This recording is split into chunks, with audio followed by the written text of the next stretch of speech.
I'm not sure if you've noticed lately, but the weather's been a bit pants. I can't remember the last time I was actually out with my equipment taking photos. It must have been maybe 3 weeks ago now, 4 weeks ago. So then a company called Telescope Live messaged me and asked would I be interested in trying out their service. So Telescope Live is, if you don't know, it's a remote telescope service where you can control other telescopes around the world. But yeah, so they reached out to me and said, look, we'll give you some time on some telescopes and see what you think of it. So I sat there and thought for a minute and thought for another minute, and I was like, sounds good. So yeah, I had a bit of time with some telescopes, and using remote telescopes is one of these things you can sit here in your home clothes at 11 on a Thursday night, drinking some drinks, in my case water. I'm going to grab the laptop, I'm going to hop in and show you what it's all about. Alright then, so this is where you land when you open up Telescope Live. Again, this isn't an advert, I've not been paid to say anything in this. They asked me to speak about it. It was my idea to make the video. Anyway, there is a free trial, you get 20 credits. There should be a gift code in the pinned comment. If you use that code, you get an extra 20 credits so that you're 40. And I can show you a picture to take with those 40 credits later. But yeah, we're going to log in. And if you see this here, this isn't the amount of credits they gave me. They just give me some time. I bought some more. There was an offer on and I bought some credits. Anyway, so the first thing I'm going to show you is these are all the telescopes available. There's 2 in Australia, 3 in Spain, and 4 in Chile. And these on Chile are, I think they're in the same region as like the NASA and ESA ones. I think that's what they said to me. And these are huge telescopes. Like, what's this Spanish one is 70 centimeters. Australian one's a 35. The Chile one, for example, is a 24-inch CDK. You can always press the I here, get a bit more information. Situation in Rio Hurtado Valley in Chile. Here's what I've had before. You can see my upcoming requests. I'm going to show you how to make one. So you just press new request. I think this layout is really nice. Apparently they're going to change it, but okay. So target name, pretty straightforward. Now I went in Stellarium and I put the CDK24 in this camera in Stellarium, and this is what I found. I ended up finding the Southern Pinwheel Galaxy and thought, you know, this looks really nice. Especially when you compare it to the Northern Pinwheel Galaxy. Like, there's nothing wrong with this galaxy, but out of the 2 pinwheels, yeah, the Southern Pinwheel Galaxy is absolutely beautiful. So I'm going to go with that NGC 300. So they've got a huge catalog on here. If it's got a catalog number, they probably have it. If you wanted to change your framing at all, you would then input the new coordinates here, but I'm happy with it centered. And now the fun part, we get to select a telescope. So it will filter the telescopes that it can see, that can see this target at the minute. Australia 2 and all 4 Chilean telescopes. Now Chile 2, 3 and 4 have a minimum spend. I'm going to choose Chile 1, and some of the telescopes have an external link here where you can preview the field of view. And this is what we're looking at with the Southern Pinwheel Galaxy. Yeah, I'm going with it. It says completed in 19 days. This is an estimate. I've tried to rehearse this already, so I kind of know that that should be done sooner than that. So I've selected Chile 1, which is the CDK24. It gives you what mode you want to do it in. Advanced lets you have the photometry filters. I just want astrophotography because I just want a pretty picture.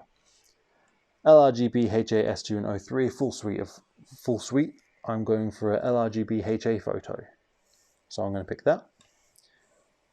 I used the CDK24 on the Trifid Nebula, and I used 3 minutes on the LRGB and overexposed the photo. So even though it's like f6.8, it's huge. Don't underestimate the aperture. Do not underestimate aperture.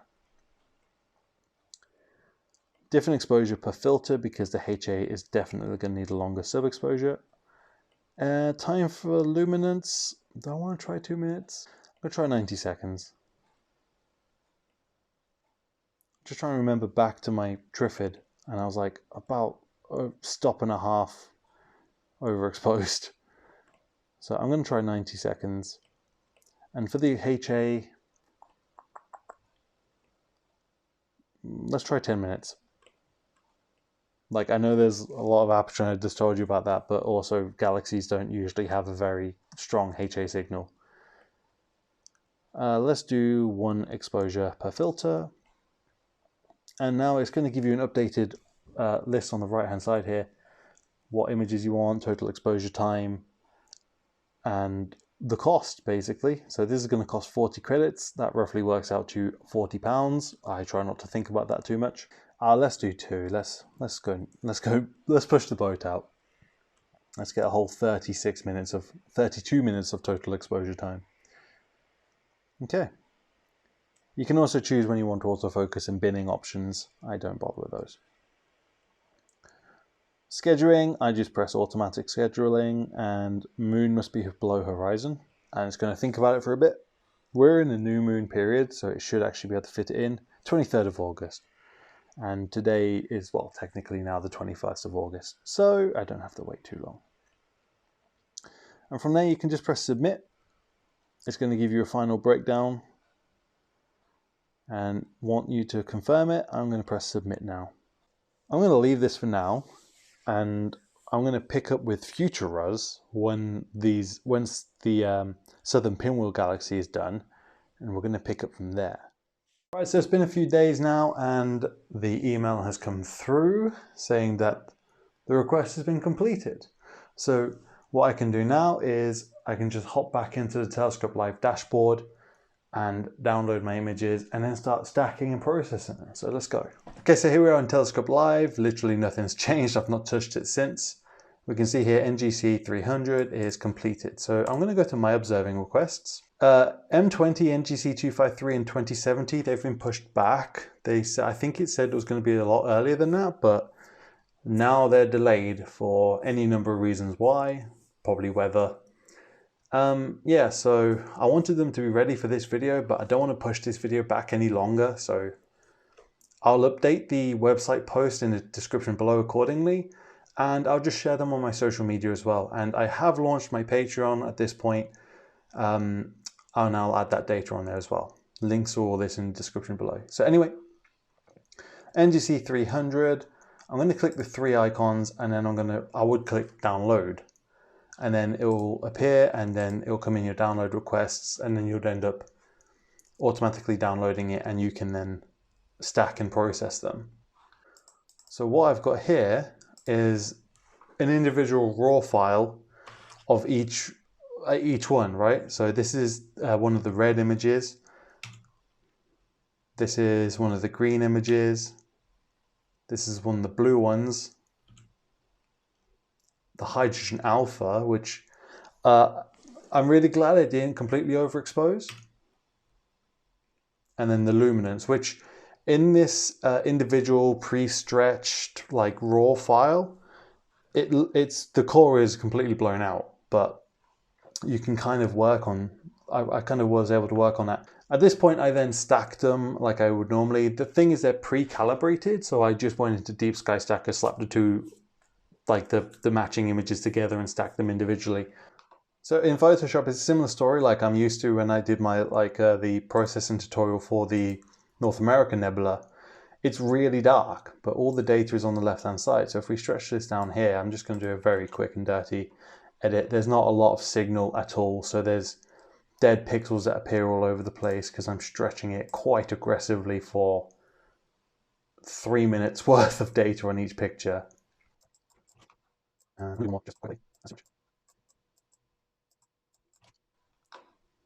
Yeah, so that's the red channel. Anyway, so I played around it for a bit and I got this. So the one thing I kind of noticed when I was playing with this, I flattened it now because it was using up a lot of memory. But one thing I noticed when I was doing this, even though I didn't bin the color channels, that the color RGB was really pixely and horrible until I added the luminance layer, which just flattened everything out. And then the hydrogen alpha is mixed in with the red to make a composite. You can see these artifacts I was on about here. Ideally, I should go around and clone them out. But yeah, so I ended up with that. And if we go through the individual channels, the HAR channel is like this, green and blue. So the hydrogen alpha definitely made a big pop. You can see the hydrogen alpha channel here and things like that. I think it definitely made a really good difference to this picture. And I'm very, very fond of how this came out for such little data. Telescope Live, it's a service that has its place, and it was genuinely really exciting and exhilarating and an awesome feeling knowing I'm controlling this 24-inch CDK Planewave telescope on top of a mountain in Chile. And I mean, this telescope's worth a lot of money. Just even before they haul on top of this mountain in Portal 1, apparently near research institutes like ESA and NASA. But like, as great as this is, and this telescope's really expensive and it's huge and it's really fast and amazing. The strange dichotomy to this is these do not feel like my images.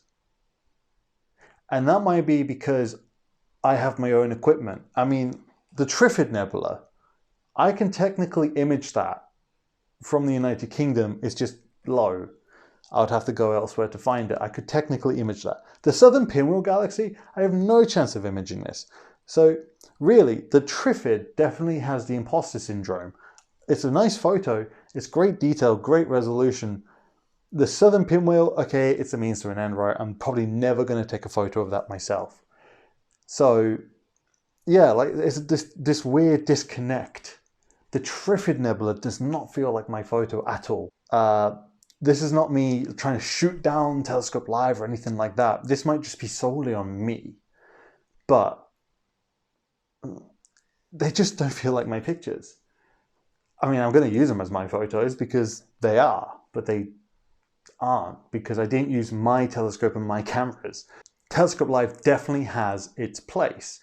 If you have no access to equipment, or you're in such bad light pollution, or any number of reasons you have a disability or anything like that, that means you can't go do an astrophotography, then Telescope Live certainly has a place, and I will keep using it when I have spare credits and things like that. I will continue using it because this is too much fun to pass up.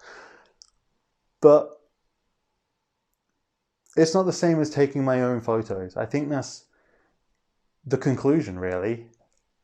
So if you want to have a go at yourself, you can get the free trial like I talked about earlier, and there is a gift voucher in the description below, and in the pinned comment most likely. I don't know where I'm going to put it. That will get you another 20 credits, so you'll have 40 credits in total. It was absolutely fantastic to have this opportunity to use this.